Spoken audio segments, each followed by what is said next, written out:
সব তারা একা একা পাশে ফিরে জোনাকি সাথে শেষ বেলা একা ঘরে দিগন্তে অস্থির জগৎ বিকালেরও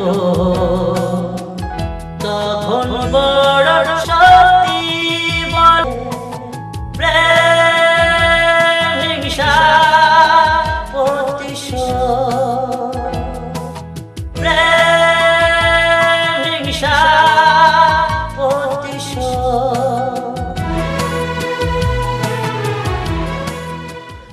ধারাবাহিক সম্পর্কে দু চারটি কথা। এক বিশাল ধনী পরিবারের কর্তা কৃষ্ণদাস পিতৃস্নেহে দুই ভাইকে মানুষ করেন কৃষ্ণদাস।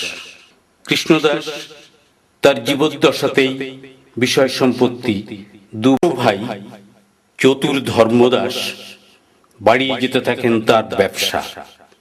ধীরে ধীরে হয়ে ওঠেন অন্ধকার জগতের এক মস্ত বড় ডন।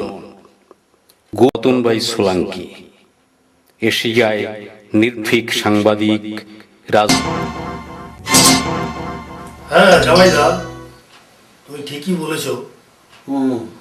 এই গৌরব সেট আমাদের থেকে আলাদা হয়ে যাওয়ার পরেই আমাদের কিন্তু পা ফেলতে হচ্ছে অনেক হিসাব করে। গৌরব সেটের থেকে খুব খতরনাক হচ্ছে কিন্তু ওই চামচাটা অমৃতের বাচ্চা।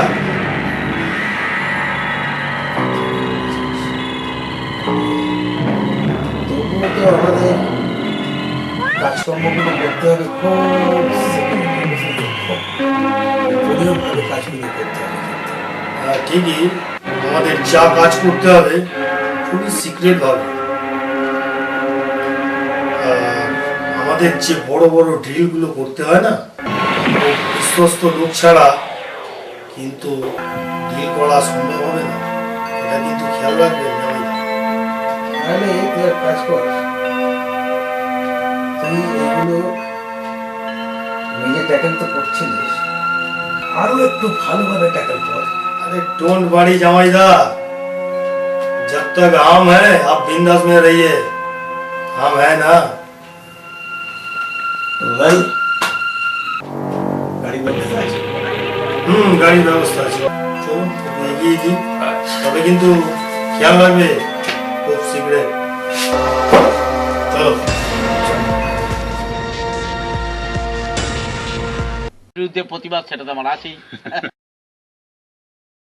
মঞ্জু মিত্র, বাকিটা বলার দরকার নেই।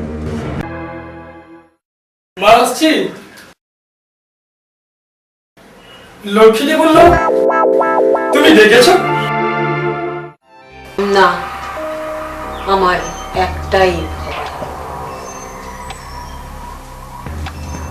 জানি না ও জানলে কিভাবে রিয়াক্ট করবে।